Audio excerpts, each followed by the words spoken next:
Welcome back. Joined by Ashi Anand, founder and CEO at IME Capital. This afternoon, Ashi, we were just debating before we went into break about whether IT companies are still good buys in this AI environment and whether they're just too big to fail. You, I know, do track tech quite closely. You have investments as well within the tech space. Talk to us about your view with regard to whether these companies can get redundant and terminal values can get impacted by the way in which AI is coming. Yeah, great. Sure. So, firstly, let me just clarify one broad aspect. When we are talking of tech, you can really break this out into two fairly distinct sectors.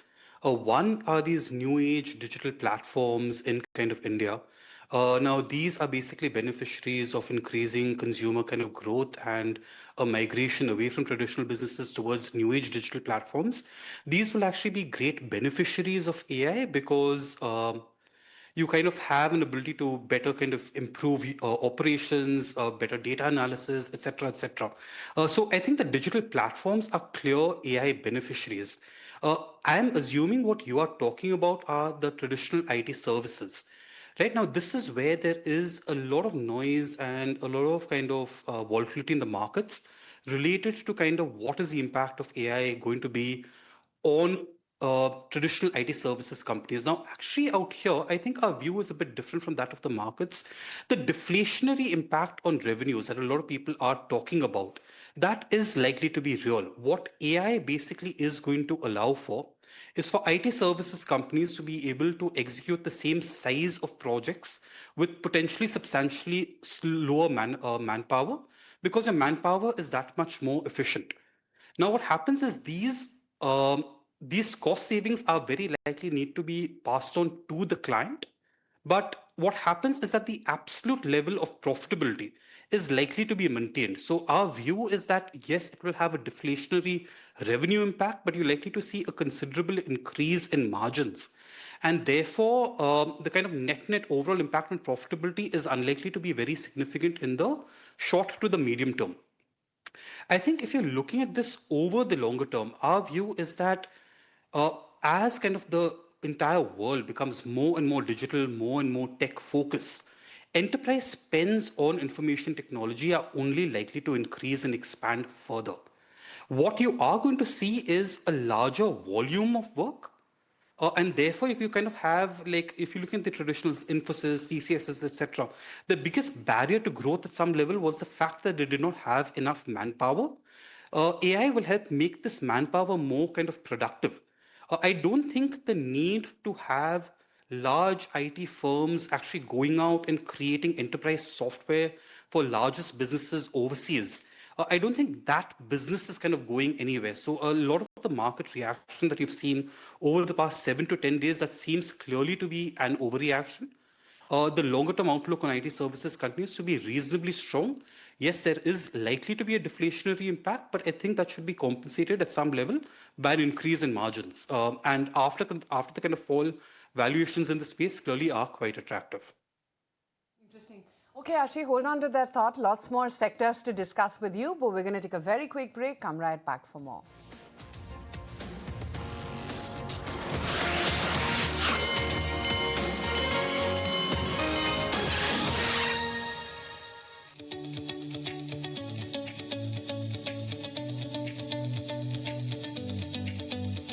Nagraj Shetty, Senior Technical Research Analyst, joining in right now from HDFC Securities and find out what he's making of the market right now.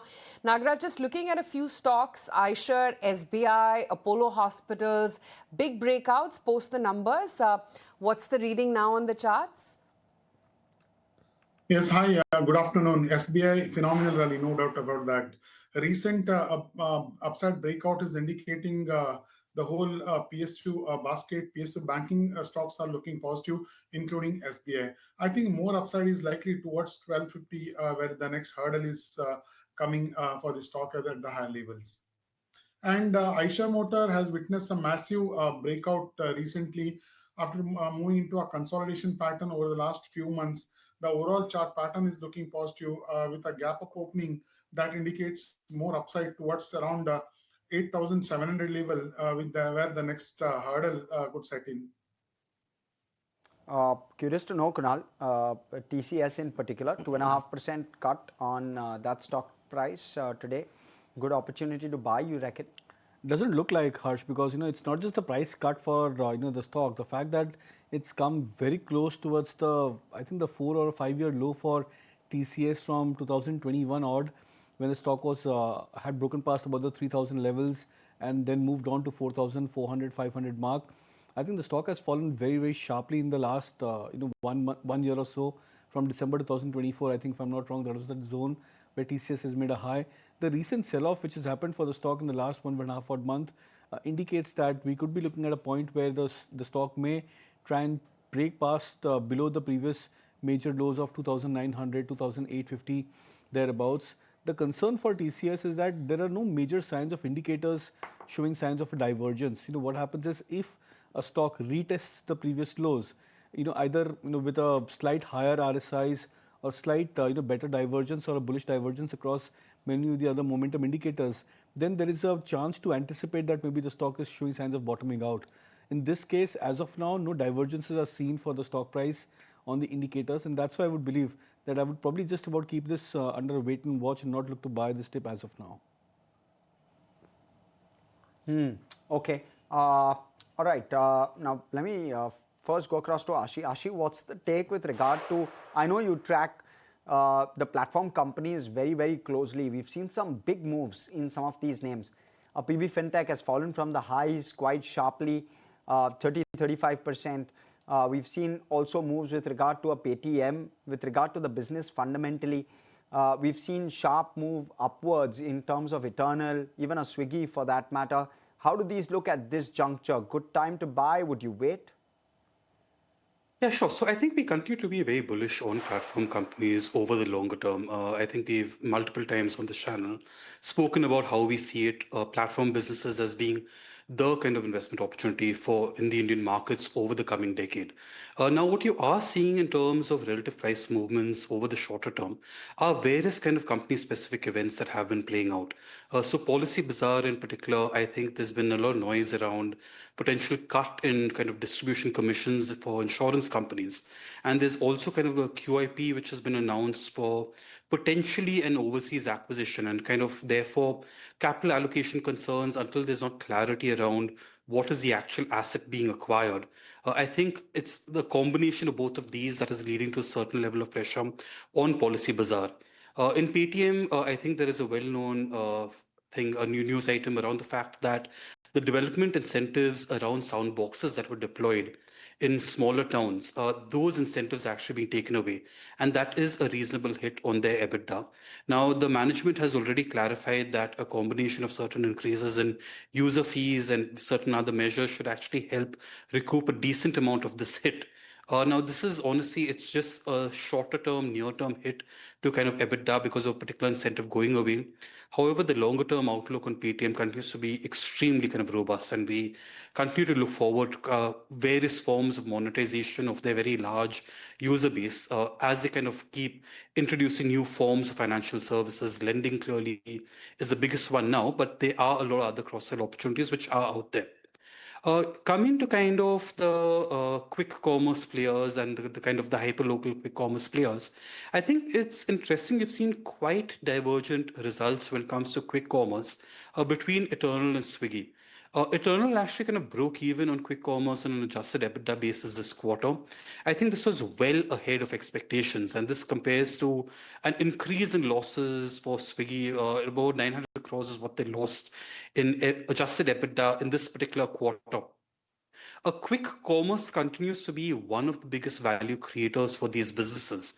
And I think markets are kind of quite closely watching the different strategies across these different companies to really evaluate how they are likely positioned in this market, especially in terms of being able to ensure that they maintain the market shares in the face of kind of increased competition. And that would kind of indicate some of the kind of movements that we've seen in some of these counters. So just to kind of summarize, we continue to be very bullish longer term. Some of the volatility that you are seeing in some of the companies have been driven by certain stock specific or company specific kind of news flow. really none of this impacts the longer term outlook, which continues to be very positive. Okay, that's the take coming in on platform companies. While, of course, take a look at what is not performing well today. And, of course, it's the technology names which are at the bottom rung. But look at a Titan. That's quite a surprise move, considering after the numbers came out yesterday, the stock did start off quite well. And now that strength of about almost 1.6% or so has gotten completely sold into, and the stock is down about almost 0.5% as we speak right now. Nagraj, how are you reading into this very volatile move from Titan today? Yes, rightly said, very volatile move. I think it has moved up very well from the lower levels, though shows some kind of a negative pattern at the higher levels. I'm not expecting a bigger decline from here onwards. 41.25, 41.50 is going to be the good support for the stock price, and after the consolidation, one can expect sharp bounces from the lower levels for the stocks to reach again 43.50, 4400 levels. Okay. Ashi, I wonder what you make of some of the jewelry counters. We've seen a sharp re-rating last few days. Any favorites from that pack for you? Second, that we hold it in our portfolio. Now, I think jewelry is interesting, as in what you have seen is over the last 2.5 years, you've had consumption growth across kind of different segments really be quite kind of weak. Jewelry is actually different, and it's been holding up very, very strongly. You've also seen very strong movements in underlying kind of gold and silver prices. And rather than kind of destroy demand, I think it's helped support the case for jewelry. Jewelry demand continues to be quite strong. Really, if you're seeing Titan's numbers yesterday, 40% kind of revenue growth in a kind of segment where a lot of other leading consumer names are struggling to grow at even 10, 12%. So this is a space where there is clear, very strong underlying demand. It is a direct play on discretionary consumption demand in India. And as we all know, as an economy kind of crosses the $2,000 per capita mark, there is a large incremental kind of spends start moving towards discretionary consumption. And jewelry clearly seems to be benefiting out there. The third element is, I think there's still a very, very large way to go in terms of the shift away from the unorganized to the organized space. This value migration is a multi-year theme, and as kind of India continues to kind of incomes continue to rise, aspirations continue to grow. This is a segment that we believe is kind of quite well poised for just longer term structural growth. You will see certain levels of volatility driven by kind of gold prices, but I think the longer term outlook continues to be quite strong. Interesting. And Nagraj, I wonder your take on some of these pharma names. Some good moves in the Nifty Pharma Index itself. Divi's, Laurus, Glenmark, Oro. Anything changing on charts with regard to some of these names?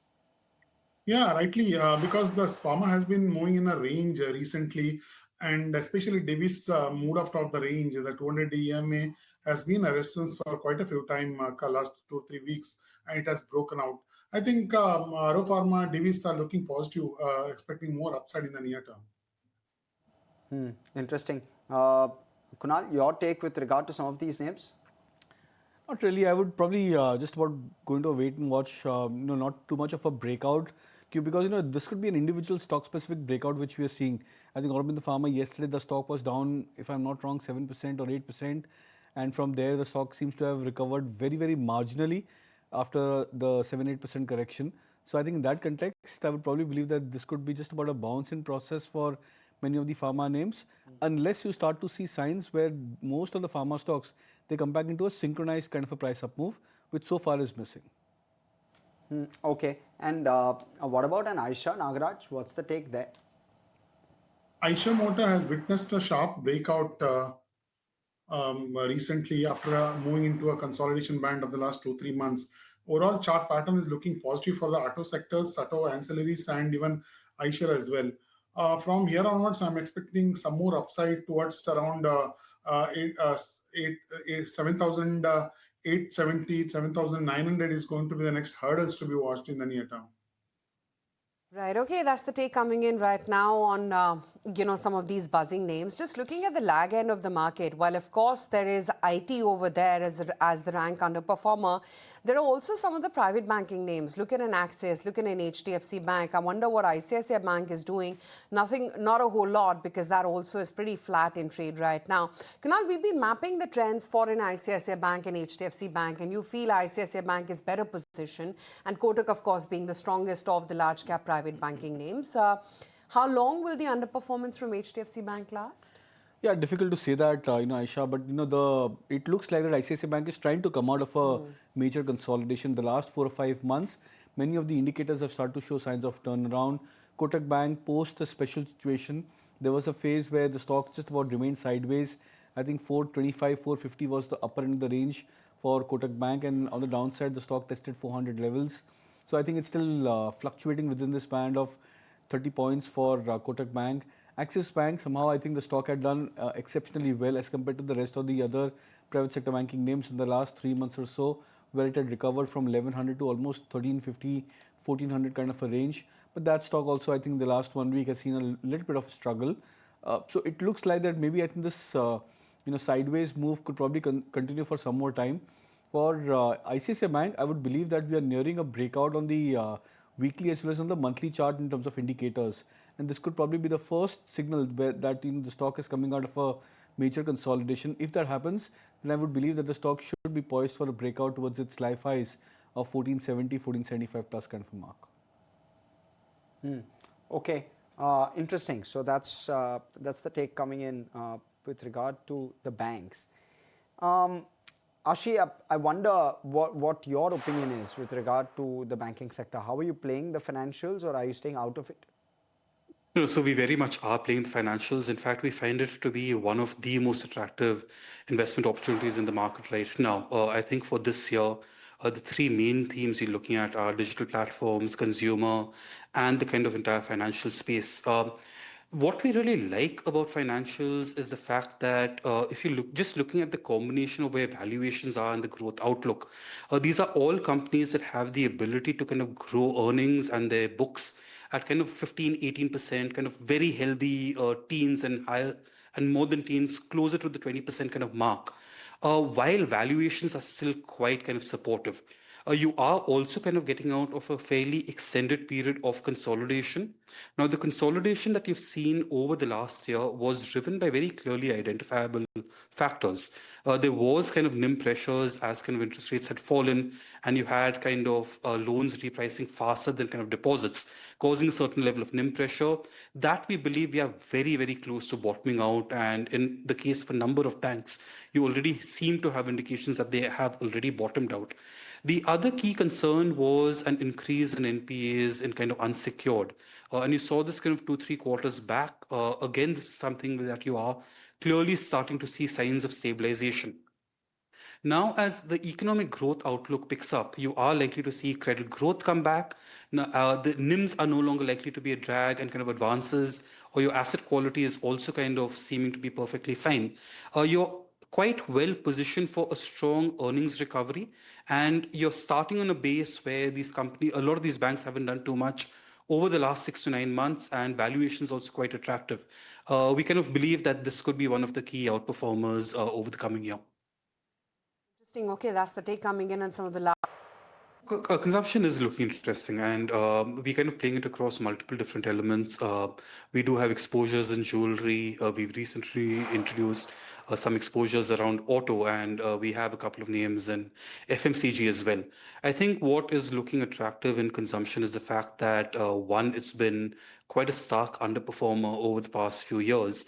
It is clearly a play on increased discretionary consumption spends as incomes in India kind of increase, and as aspirations kind of improve. But what is, I think, the most interesting is the fact that if you're just seeing various fiscal and monetary policy measures over the last year, starting with income tax cuts early in the budget. You then had kind of GST cuts, and I'm talking income tax cuts in the previous budget. You had the GST cuts. You've also had a sharp fall in interest rates, which would reduce the kind of EMI burden for consumers. You also have a fifth pay commission kind of around the corner. There are multiple factors which are all kind of coming together, which are quite supportive of a kind of consumption revival, and which is where we kind of it is a space that we clearly have increased our exposures to over the last 3 to 6 months. And we believe that it is a space that you should start to see, start to kind of perform over the current year. The preferences over there. Ashi, we'll let you go on that note. Thanks as always for your time. We're closing in just short of that 26,000 mark.